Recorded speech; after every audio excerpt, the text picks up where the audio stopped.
We become what we think about, and I want to know what information you've been receiving for your entire life. I'm talking since you were a kid, what have you been subconsciously programmed to think? I'm talking when you were an adult in high school. What was your favorite subject? What were you told that you weren't good at? What did your friends think about you? What did people say behind your back? What were you programmed to think? When you came out of high school, you went into the real world. Welcome to paying taxes and being an adult, playing in the open world game that we call life.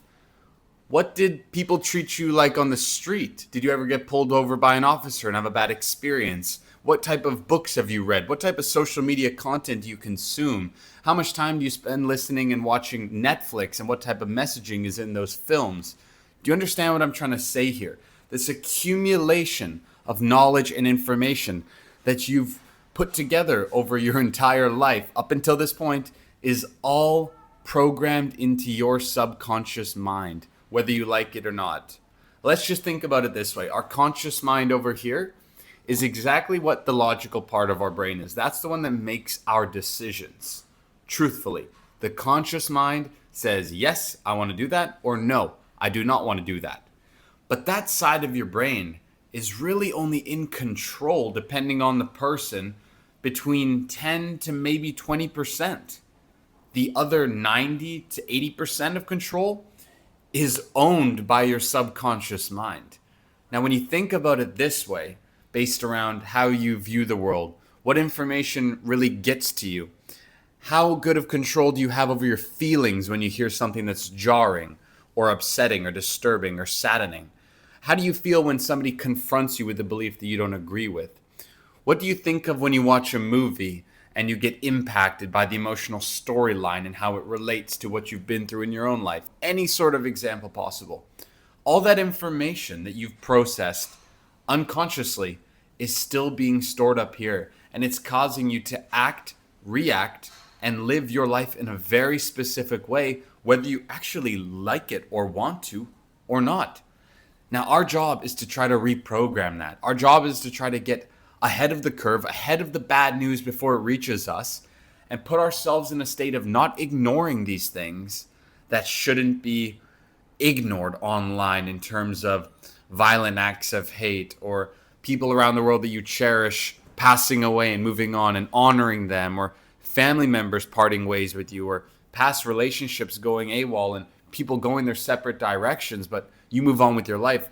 Anything negative that you can think of, even being fired from a job or somebody beating you up on the street, you can't let these things weigh you down on that subconscious level. Instead, you need to act from a place of, I'm not going to ignore that this has either happened or is currently happening. I'm going to accept and realize this is what's going on, but I cannot allow my focus to be destined and determined on all this negativity when I know deep down, wholeheartedly, in the bottom of my heart, I need to focus on the positive. I need to focus on the signal.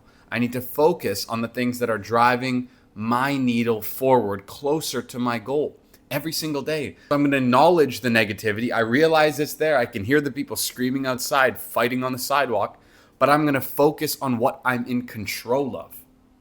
I can't control whether this fight is going to break out right outside my apartment and there's going to be screaming going on from sunset all the way till midnight when I'm trying to go get a good night's rest. I can't control that. What I can control is potentially the time I would have gone to bed. Maybe if I would have gone to bed a little bit earlier, I wouldn't have been so affected by the screaming. I might have already been asleep when it started. And because I'm such a deep sleeper, I would have slept through the night. It wouldn't have even fazed me. That's your outlook, being in control, compared to the version of you that wasn't in control of your actions and suffered as a consequence of it. Are you getting what I'm saying? Think about it in your own experience, whether it's something you've been through with your own just personal endeavors or something you shared with somebody else. How often do you let something that was fully out of your control, you had no say in the way it went down, how often do you let those things affect you, let alone affect you on a deeper level, where it per se might even trigger you or cause you to act out towards others for some reason? Sitting in traffic is a great example of this. What's the one thing you have or had control of when you were sitting in traffic? The correct answer?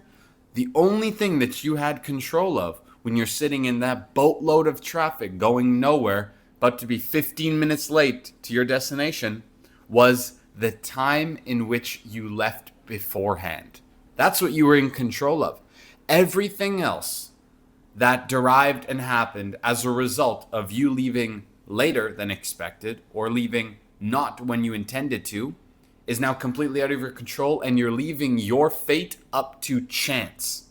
You're playing a numbers game compared to, for a fact, if I leave earlier, there is practically no way in hell that I will be late. So I'm going to leave 20 minutes earlier than I usually do, knowing, hey, I might get there 5 minutes early this time compared to right on time. But I'm also giving myself that 5, 10, 15-minute buffer of, man, what if some bullshit happens in front of me? For example, the other day, driving back home from Cape Ranga, drove over 600 kilometers that day. I was behind the wheel for over 9 hours of the day. And we got stuck in really bad traffic where they were doing insane road work and traffic had come to a practical halt. And then finally, when we did reach our turnoff, it wasn't what we were expecting. It took us a long time to get to a waterfall. The next time we get back in the car, it's time to go back to the city. Oh man, the clock is really ticking. What if we're late? What if we have to pay these overage charges? What's going to happen as a result of that? The only thing that was in my control is we could have left earlier and I could have done a better job of the time management. I'm accepting responsibility. I'm focusing on what I'm in control of, but all this other information, noise around me, the traffic, I'm not letting it bug me. I'm not letting it get to me. I'm not letting it affect the conversations I'm going to share with my partner in the passenger seat. No, because that was on me. It's my responsibility. You take ownership and you move on. This is such a crystal clear example of when something was completely in your control earlier. What did you do about it? Compared to something was in your control earlier and you didn't care about what happened. You let it slide a bit too long. Then you started. Then you were coming short on time. You rushed it. You weren't proud of the result that happened. Let's take today for an example in myself. I've completely written out my calendar from the time I woke up at 6:45 this morning to the time I'm walking to go to work, closer to 4 p.m. today. And that's a significant chunk of time of, well, what does your calendar define you as? And mine was so blocked out with different activities, different actions, different thought processes, recording content like this. It's impossible for me to not feel like I'm in full control of my day as long as I adhere to the calendar. What happens when my work ends? I have it written down when I'm walking home, how long it takes, what my process will be when I get home. No screens once I get back. Shower, brush teeth, change, go to sleep. Mouth tape on, go to sleep. Wake up tomorrow morning, do the same shit all over again. Why? Because I'm in full control of my actions, knowing the equal reaction is going to be sent back to me in one form or another based on what I believe this universe likes to work by. If you can choose to believe the same thing, congratulations. You're in for a fantastic path ahead of you that's still going to be filled with challenges and difficulties, but you know that they're in your control to handle. And if you choose not to believe it, well, hey, you watched this long and maybe this video wasn't for you, but I challenge you to shift that paradigm, that identity that you view the world through from a reaction-based system to a control and focus-based system, where now you lead the way in your life compared to life just keeps dealing you these bullshit cards. Do you hear what I'm saying? Social media, for example, we call it a For You page, but in reality, it's just an information overload page. Whether you want to hear it or not, you're going to be subjugated to so much useless, negative, scary, saddening, depressing, terrifying information that has the chance to intentionally weigh you down on any given day and affect the mood for the remainder of that day till you go to sleep and hopefully wake back up again with a clear mind. But realistically, something's still going to be dragging along. So it's our job to control our algorithms to show us and teach us and entertain us with information that we know only makes our days better. Come on, this has got to be where this is all leading to. If not, the social media realm we're entering, and I mentioned it in a video the other day, is a video that gets 10 likes, less than 500 views in a short form content status. It's stomped on by the algorithm and no longer shown to non-viewers and dies quietly on your page. compared to a short 6-second video with a trending audio of a beautiful view that everybody wants to comment, where is this? I want to go. Heart emojis in the chat. It goes up to 20,000 views and keeps pumping over 60 days later. Yet it doesn't provide any real value. It just provides a dream for somebody. Whereas that content with that message that you said and you packaged before could have really changed somebody's life. And the algorithm crushed its neck and stopped pumping it out. It's an information economy, but it's also an attention society. Everybody wants to be entertained. They're watching things that are just flooding their mind with useless brain rot. At the same time, I'm not saying invest 100% of your time, energy, flow, and focus into useful productivity. We know that's not sustainable, and that's our goal here. If we're taking away from that 100%, let's at least minimum make it 85%. 15% of your time is still able to be put towards leisure, to enjoying yourself, to relaxing, to letting your mind rest before you sleep, reset, and get back to work.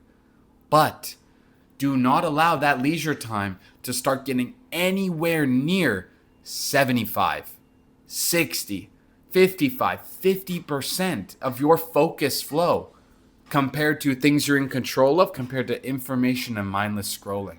That is what these companies want from us. They want our attention. They want to be able to advertise to us and sell as they wish. Hell, a platform like YouTube is beautiful in so many ways. Yet, unless you pay YouTube for YouTube Premium, you're going to get endless amount of ads at any creator's disposal because everybody's trying to make a living. But at the same time, it's an attention economy. YouTube knows that. They want the creators to be monetized and they can advertise on their platforms. I'll leave you with this little idea today of we become what we think about. And if you know that to be the case, why not think of the opposite of these things in terms of being bogged down, negativity, violence, terrifying news, sadness. Instead, you're energized. You're focused on spreading an insane amount of positivity, enough that people think you're delusional. You're the weird one on the street, but for all the right damn reasons. Instead of spreading your feed with violence and all the negative things going on, you acknowledge those things. And whatever you can do that's in your control, for example, donating to a cause that you believe in, that's close to your heart, that's close to your family, your religion, wherever you stand, you do that because that's in your control. But getting caught up in the noise and the violence and the death weighing you down is not worth your energy until you can be in active control of something contributing to the solution. And last but not least, the sadness. Why not reverse that feeling of sadness on your page and stuffing your face full of hope core and sad videos? Instead, switch it up. Say, I'm not interested in watching this stuff. I want to see some positive stuff. I want to be uplifted, man. And just force yourself out of that state that's been weighing you down for so long. Just a little bonus side quest. I could seriously complain and go on a full tangent about the jackhammer going on outside. But guess what? That's not in my control. The loud cars racing by on my street, not in my control. The people yelling outside, making so much noise, arguing on the street, not in my control. What's in my control is how I choose to focus within these four walls. And if I want fresh air, I'm keeping the windows open. That's in my control too. I leave it up to you to just be much more aware of the information you're consuming, given the fact that 2026 is the age and the year of the attention economy, truly, and the information overload, which is social media and the internet. Use it wisely, use it intentionally, and you'll be all right. I'll check with you tomorrow for the next video. Thank you so much for watching. If you're new here, like and subscribe, and I'll see you soon. Peace.